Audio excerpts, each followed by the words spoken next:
ये है ऑस्ट्रेलिया, जो एरिया के लिहाज से दुनिया का छठा सबसे बड़ा कंट्री है। ये इतना बड़ा है कि इसमें इंडिया जैसे 2 और पाकिस्तान जैसे 8 मुल्क समा सकते हैं। पर ऐसा क्यों है कि 95% ऑस्ट्रेलिया खाली है? अगर हम ऑस्ट्रेलिया के मैप को देखें तो आपको येलो डॉट्स नजर आ जाएंगे। इसी येलो जगह पर ऑस्ट्रेलिया के लोग रहते हैं। मतलब ऑस्ट्रेलिया की 90% आबादी सिर्फ और सिर्फ इसके 0.22 एरिया में ही रहती है, जिसका मतलब है कि 1% से भी कम एरिया में, यानी मेजरली इन 5-6 शहरों में, सिडनी, ब्रिस्बेन, पर्थ, एडिलेड और Melbourne. In fact north, south, east, west, इन चारों बॉर्डर से आप जितना अंदर की तरफ चले जाओगे, आपके जिंदा रहने के चांसेस बहुत कम होते हैं। पर ऐसा क्यों है? इसके पीछे काफी इंटरेस्टिंग रीजन है, जिसको हम आगे जाके वीडियो में डिस्कस करेंगे। दोस्तों, अगर चैनल पर नए हो तो इस तरह की इंफॉर्मेटिव वीडियोस के लिए हमारे चैनल को जरूर सब्सक्राइब करें।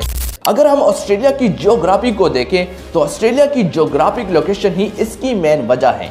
सबसे पहले हम ये जानने की कोशिश करेंगे कि वेस्ट में कोई इंसान क्यों नहीं रहता। ऑस्ट्रेलिया एंटार्क्टिका के बहुत ही पास है, जो एक बर्फीली जगह है। इसीलिए यहाँ के समंदर से कोल्ड वेव ऑस्ट्रेलिया के वेस्टर्न साइड में मिलकर समंदर के पानी को ठंडा कर देती है, जिसकी वजह से इवापोरेशन नहीं हो पाता और इसी वजह से बारिश यहाँ पर बहुत ही कम होती है। वेस्ट ऑस्ट्रेलिया की पिलबारा रीजन जापान जितना बड़ा है, पर यहाँ मुश्किल से 10,500 लोग ही रहते हैं बारिश की कमी की वजह से। अब देखते हैं कि ईस्ट और साउथ ईस्ट में ऑलमोस्ट सभी लोग क्यों रहते हैं। ईस्ट में ऑस्ट्रेलिया के लॉन्गेस्ट एंड लार्जेस्ट माउंटेन्स मौजूद हैं, जो एक दीवार की तरह नॉर्थ से साउथ तक फैले हुए हैं। ये हैं ऑस्ट्रेलिया के ईस्टर्न साइड माउंटेन या हाईलैंड। इनको ग्रेट डिवाइडिंग रेंज भी कहा जाता है, क्योंकि इनकी वजह से पैसिफिक ओशन से समुद्री हवा और बादल ऑस्ट्रेलिया के इनसाइड एरियाज में नहीं जा पाती। इसीलिए इनसाइड एरियाज में बारिश नहीं हो पाती और सिर्फ ईस्ट कोस्ट में ही बारिश होती है। ऑस्ट्रेलिया में ज्यादातर नदियों में पानी नहीं है, पर सिर्फ इसी जगह मुसलसल बारिश होने की वजह से मुल्क की 6 में से 5 मेजर नदियां यहाँ पर मौजूद हैं, जिसे मेरे डार्लिंग रिवर सिस्टम कहा जाता है। इन नदियों की वजह से ये पूरा इलाका एग्रीकल्चर लैंड से भरा भरा है और यहाँ इतना फूड प्रोड्यूस होता है कि ये पूरे मुल्क की फूड की डिमांड को पूरा करके दुनिया भर में एक्सपोर्ट किया जाता है। इसलिए मुल्क की 8 बिगेस्ट सिटीज में से 4 यहाँ पर मौजूद हैं। इवन दुनिया के कुछ बेस्ट फर्टाइल लैंड भी मौजूद हैं बिकॉज ऑफ दिस रिवर। यहाँ enough drinking water, hydro electric projects, industries और फार्म लैंड जैसी कई अहम चीजें मौजूद है। ज्यादातर सिटीज समंदर के पास मौजूद हैं, क्योंकि ये सिटीज 1850 में ब्रिटिश ने कॉलोनाइजेशन के वक्त बनाए थे, क्योंकि तब मेनली इसी जगह पर गोल्ड माइंस मिला था और रातों रात लाखों ब्रिटिशर्स यहाँ आने लगे गोल्ड लूटने के लिए। इसको द ग्रेट गोल्ड रश भी कहा जाता है और ये सिटीज समंदर के पास होने की वजह से शिपिंग ट्रेड में इन्हें आसानी होती थी। वैसे दोस्तों, ये ब्रिटिशर्स भी हर जगह पहुंच जाते हैं लूटमार करने के लिए। अब देखते हैं कि इनलैंड में ये पूरा एरिया खाली क्यों है। ये मुल्क दुनिया का सबसे फ्लैट और लोवेस्ट एल्टीट्यूड रीजन है। ऑस्ट्रेलिया का इंटायर इनसाइड एरिया बहुत ही फ्लैट है और यहाँ कोई माउंटेन्स नहीं है जो समुद्री हवा को रोक सके, क्योंकि जब हवा पहाड़ों से टकराकर ऊपर की तरफ उड़ती है तब ठंडा होकर बारिश बन जाती है।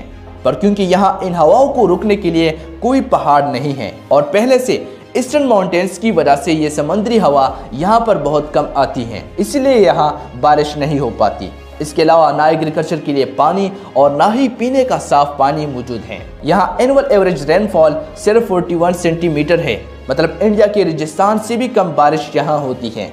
नॉर्थर्न साइड की बात करें तो यहाँ से ट्रॉपिक ऑफ कैप्रिकॉर्न लाइन जाती है। सूरज की सदर्न मोस्ट पोजीशन की एनुअल जर्नी को ट्रॉपिक ऑफ कैप्रिकॉर्न कहा जाता है। तब सन बिल्कुल ओवरहेड पोजीशन में रहता है, जिसकी वजह से गर्मी बहुत ज्यादा बढ़ जाती है और नॉर्थ में ट्रॉपिकल होने की वजह से यहाँ का टेम्परेचर 50 डिग्री सेल्सियस तक पहुँच जाता है और इस गर्मी की वजह से यहाँ सालों साल तक बारिश नहीं हो पाती।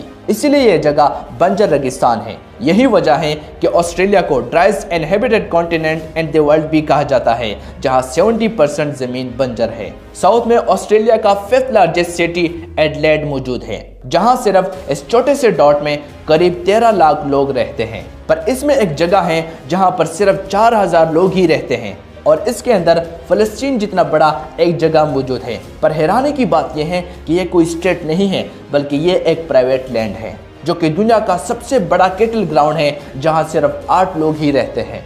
नॉर्थ से साउथ सिटी तक ड्राइव करेंगे तो 3400 किलोमीटर का डिस्टेंस है, पर इस पूरे एरिया में 17,000 से भी कम लोग रहते हैं। साथ ही साथ इस कॉर्नर में थोड़ी थोड़ी बारिश भी होती है, इसलिए पर्थ जैसे कुछ मेजर सिटीज यहाँ मौजूद हैं। ऑस्ट्रेलिया में विलेजेस और कस्बे बहुत कम हैं।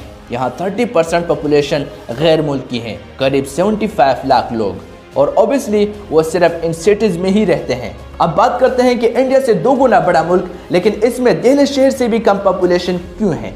इंडिया में हर इंसान के लिए 0.12 एकड़ एग्रीकल्चर लैंड मौजूद है, वहीं ऑस्ट्रेलिया में एक शख्स के लिए 1.9 एकड़ एग्रीकल्चर लैंड मौजूद है। इसलिए भले ही इस मुल्क में 6% लैंड ही खेती करने के लिए मौजूद है, पर यह 6% भी इतना बड़ा एरिया है कि मुल्क की पॉपुलेशन से कई गुना ज्यादा प्रोडक्शन होती है। यहाँ फ्रेश वाटर, नेचुरल रिसोर्सेज और फ्रूट प्रोडक्शन इतना सारा मौजूद है कि प्रेजेंट पॉपुलेशन से कई गुना ज्यादा लोग बड़ी आराम से यहाँ रह सकते हैं। तो फिर यहाँ पॉपुलेशन इतना कम क्यों है? Reason number 1, geographical location. क्योंकि ऑस्ट्रेलिया सभी मुल्कों से बहुत दूर आइसोलेटेड समंदर के बीच मौजूद है, इसलिए हजारों साल पहले किसी भी इंसान के लिए यहाँ माइग्रेट करना बहुत ही मुश्किल था। 65,000 साल पहले इंडोनेशिया से इंसान इस मुल्क में पहली बार आए। फिर मॉडर्न एरा में 1788 में 1300 ब्रिटिशर्स यहाँ आकर बसे, प्रेजेंट सिटी सिडनी के पास। तब यहाँ पर जंगली लोगों की आबादी सिर्फ 6.5 लाख थी, मतलब पूरी कॉन्टिनेंट की आबादी सिर्फ 6.5 लाख थी 1788 में, जो कि उस वक्त दुनिया की किसी भी कॉन्टिनेंट के मुकाबले में हजारों गुना कम पॉपुलेशन था। फिर 1851 में यह गोल्ड मिलने के बाद ब्रिटिशर्स की भीड़ लग गई। कुछ ही दिन में मुल्क की पॉपुलेशन डबल हो गई थी। आयरलैंड और ब्रिटेन की 2% पॉपुलेशन ऑस्ट्रेलिया शिफ्ट हो गई सिर्फ गोल्ड के लिए। पर कुछ सालों बाद लोगों का यहाँ आना बहुत कम हो गया, क्योंकि तब इंडस्ट्रियल रिवॉल्यूशन की वजह से ज़्यादातर लोग यूएसए या कनाडा चले जाते थे, जो बहुत नज़दीक भी था। Reason number 2, law by racism. फिर 1901 में ब्रिटिश गवर्नमेंट ने एक इमिग्रेशन लॉ बनाया, जिसको द वाइट पॉलिसी भी कहा जाता है। इसके तहत सिर्फ ब्रिटिशर्स ही इस मुल्क में आ सकते हैं, मतलब रेसिज्म के बेसिस पर इमिग्रेशन, क्योंकि तब गोल्ड माइंस को लेकर चाइनीज और यूरोपियन के बीच काफी कंपटीशन था। इसलिए एशियन लोगों को डोमिनेट करने के लिए ऐसा कानून बनाया गया, ताकि गोल्ड माइंस, ट्रेड और एम्प्लॉयमेंट पर सिर्फ ब्रिटिशर्स का ही कब्जा हो। साथ ही ऑस्ट्रेलिया को सिर्फ ब्रिटिशर्स के लिए कंट्री बनाना चाहते थे, और नतीजा ये निकला कि कई सालों तक यहाँ इमिग्रेंट्स की तादाद ना के बराबर थी, जबकि उस वक्त दूसरे मुल्कों में लाखों इमिग्रेंट्स जा रहे थे। और कुछ ऐसा ही रेसिज्म आज भी ऑस्ट्रेलिया में देखा जाता है। जब कोई नॉन वाइट पर्सन यहाँ एजुकेशन या जॉब के लिए जाता है, तो यहाँ उसको रेसिज्म फेस करना पड़ता है। यहाँ के ज्यादातर वाइट लोग ब्रिटिशर्स ही हैं। Queen of England is also queen of Australia.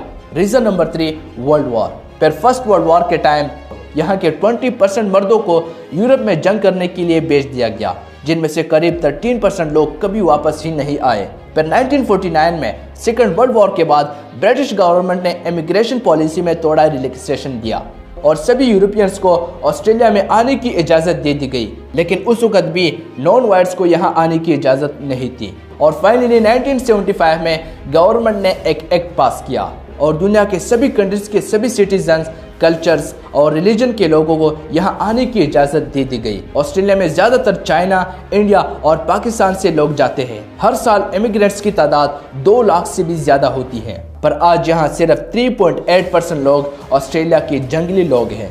दोस्तों, उम्मीद करता हूँ कि आपको ये वीडियो अच्छी लगी हो। इस पर आपकी क्या राय है? कमेंट सेक्शन में अपनी राय ज़रूर दीजिए।